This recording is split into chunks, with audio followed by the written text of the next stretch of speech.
quels sont les scénarios de marché à avoir en tête en ce début de mois de mars? On en parle avec les équipes de CPR Asset Management, avec nous chaque mardi à la mi-journée par téléphone. Et c'est Laetitia Badleski qui est avec nous aujourd'hui, directrice des études et de la stratégie de CPRAM. Bonjour et bienvenue Laetitia.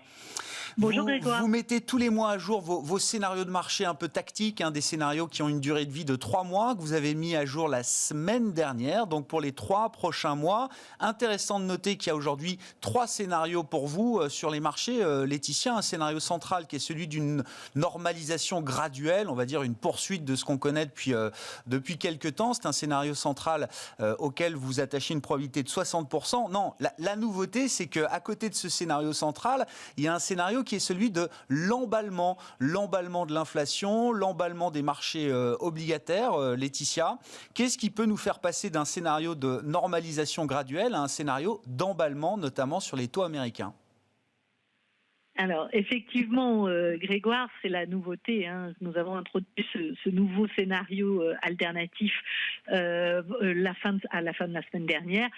Évidemment, quand on a vu la réaction des marchés obligataires depuis quelques semaines, mais avec la forte accélération de la semaine dernière, on était obligé de prendre en compte ceci.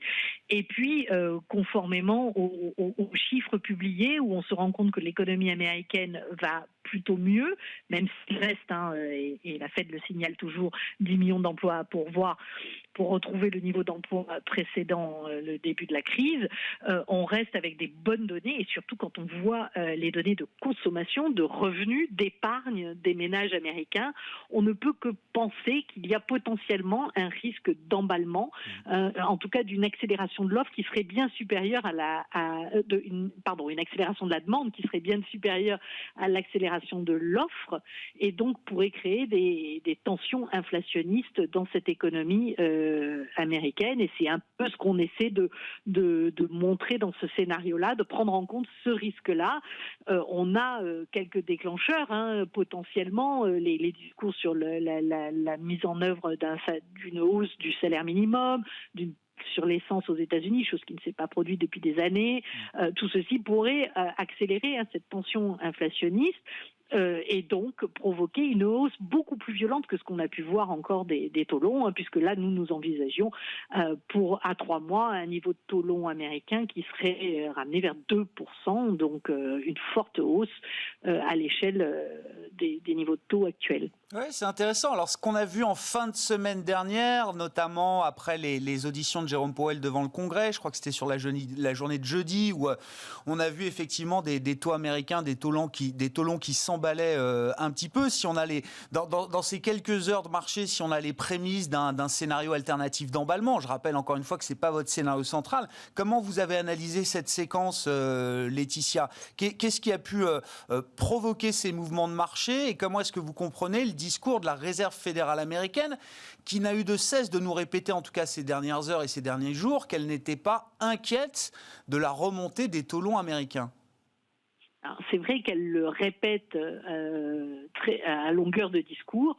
Je crois qu'il était normal d'avoir une remontée des taux, et d'ailleurs même à la Fed on le dit, c'est ce qu'on appelle la normalisation des économies, avec l'avancée de la vaccination, la réouverture petit à petit de l'ensemble des secteurs d'activité.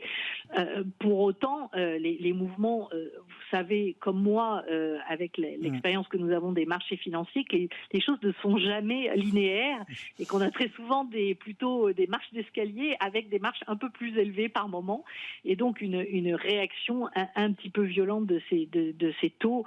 À ce moment-là, il faut bien voir que nous sommes en pleine discussion budgétaire américaine encore, puisque là maintenant le programme de Biden est passé, a été voté par la Chambre des représentants et maintenant à l'examen du Sénat, mais on parle encore d'une enveloppe globale de 1900 milliards. Donc on arrive sur des montants tellement important, avec un programme d'émission du Trésor qui est également très important. et puis une régulation bancaire qui peut venir amener un petit grain de sel supplémentaire avec des banques un peu moins enclines à acheter des taux longs, comme on a pu se remémorer cette échéance, qui est prévue pour la fin du mois de mars. Donc finalement une conjonction, je dirais, de phénomènes avec l'accélération des chiffres d'inflation sur le début d'année, la remontée des comos. Enfin voilà, on se rend bien compte qu'il y a une conjonction de phénomènes actuellement. Maintenant, comme la Banque d'Australie l'a bien expliqué, puisque le phénomène n'est pas uniquement lié aux États-Unis, on l'a vu même sur les taux australiens qui ont été très très violemment heurtés la semaine dernière également. La Banque centrale ce matin a été très claire, elle interviendra, elle ne veut pas que les taux s'envolent. Bon, donc on attend de voir effectivement la communication des banques centrales dans cette phase un peu compliquée. Face au risque d'emballement, il y a un autre scénario alternatif, alors qu'il y a une probabilité plus faible encore de 15%, qui est celui du scénario de la déception et qui concerne peut-être avant tout l'Europe. Laetitia, je le disais en introduction, oui, le UK a pu se fixer une trajectoire de réouverture qui nous amène à fin juin, je crois. Quand on regarde du côté de la zone euro, les trajectoires des uns et des autres ne sont pas encore pleinement établies, c'est le moins qu'on puisse dire. Il y a encore un flou qui persiste autour de la capacité des économies européennes à rouvrir dans les prochains mois. Effectivement, c'est un peu ce que l'on constate malheureusement au quotidien. On est toujours sur des rythmes de vaccination en zone euro qui sont plus lents que ce qui était initialement envisagé.